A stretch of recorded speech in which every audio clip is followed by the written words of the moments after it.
Thank you. Mr. Cuellar. Thank you, Mr. Chairman. I want to thank all of you for your service. General Milley, I'm glad you still have your Texas license as you look at the next phase. But I want to thank all of you. Mr. Secretary, I want to ask you one question, but let me just lay out the facts. Do you believe that great power competition in the Western Hemisphere is a defense issue? Now, we know the importance of the State Department, USID, and Department of Commerce, and everybody else. I understand all that. It's a comprehensive approach. But I listened to the answer that you gave Ms. Granger, and you talked about what Southcom is doing and all the work they're doing that. But I noticed you left Northcom, which has Mexico, because right now you have Southcom covers everything south of Mexico. And if you look at what China is doing, 36% of their total food imports comes from Latin America and the Caribbean. When you look at the lithium reserves and all that, it's in that area of responsibility. You look at infrastructure projects. I don't want to go through all of them, but infrastructure projects, 5G development, safe city projects, space infrastructure, which is very important what they're doing down there, and so on and so on. And that's China and Russia. But then if you look at Mexico, which is right next door, I'm concerned that Northcom is not paying that much attention to them. And I'm sure they're going to say they disagree with me. I understand all that. But we did ask follow-up information. I think we're still waiting for that follow-up information after we had the Northcom commander. But just to give you, we just got back from a bipartisan meeting in Mexico. Fentanyl, and you know the problem, how many people it kills in the United States. That fentanyl precursors will go into Manzanillo, Lázaro Cárdenas, and then about 75% of all the fentanyl and fake pills move through the Tijuana, San Diego area, if you look at the geography itself. When you look at the critical locations of the PRC investments, a lot of them are close to our northern border, lithium and other areas. When you look at the investments they've done in Manzanillo and Lázaro Cárdenas, which is where they get the shipments from China, you look at the new Isthmus Corridor that Mexico is doing, which is the new Panama Canal on land. Who is doing the investment in those two areas into the Gulf of Mexico and the Pacific? A lot of it's the Chinese. And there's some other space infrastructure things I cannot talk here at this location, but it's very concerning what we're seeing. So my question is there a way, and I think we did ask for y'all to study whether Mexico should be part of Southcom, and I understand, Mexico, Canada, part of Northcom, I understand all that, but either that or we get them to work a little closer together, because I don't see an alignment that we do all this great work and we need more resources in Southcom, but we're leaving out Mexico. And I live in Laredo. I live just a few miles away from the border, just literally a few miles. So I'm concerned about that. So my question, after I laid all that, do you think that great power competition is an important part of the defense in the Western Hemisphere? When I talked about China's role concerning the southern border invasion, people asked me for sources, and actually the sources on this come from the highest level. This is a hearing where General Milley was testifying. If you wanted to watch it, it's the U.S. military budget hearing. And if you look where the most migrants are coming from, that's where Chinese involvement is the heaviest. Now, we can't say for sure how are they involved. We can't say, did they command them to come? Did they give them those Huawei cell phones that they always show up with?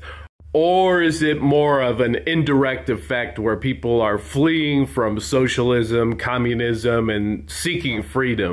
So this isn't just something I made up. It's buried in some of these defense hearings and the budget itself for the military. And we do have to kind of view this border surge as some sort of Chinese invasion of some sort.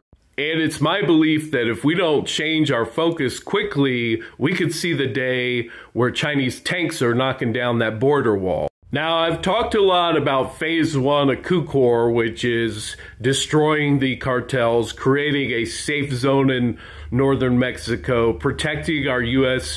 factories and interests there, actually deporting people there and employing them to work for U.S. interests there, building up the infrastructure so that it all works.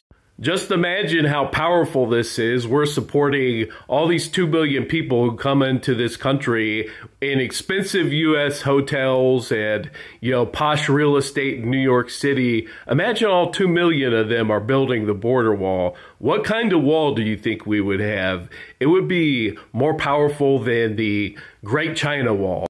We could do this, but not without Mexico. They need to decide, are they on China's side, Russia's side, or on the United States side? Because with this fentanyl killing hundreds of people every day in America, you can't take both sides. Now, let me show you phase 2 of CUCOR, although it might be a little bit of an exaggeration. In addition to the humans and fentanyl coming in, China is trying to take control of the very important Panama Canal. They're building all sorts of roads through Mexico, Central America, South America, called the Roads and Belts Initiative.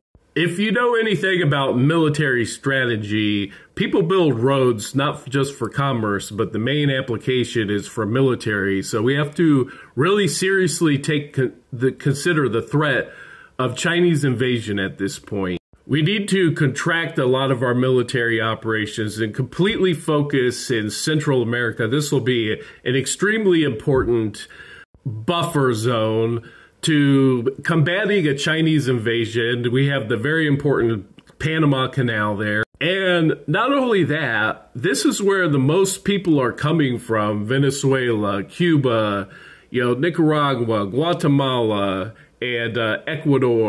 They're begging us. We need liberated. We need liberated from communism. We're seeking asylum because our governments are completely destabilized by China. They're taking our freedom away. The strategic answers to all this are obvious. We just have to really listen to what the world's telling us. We've tried different coups in this region and everything, and it was just never enough.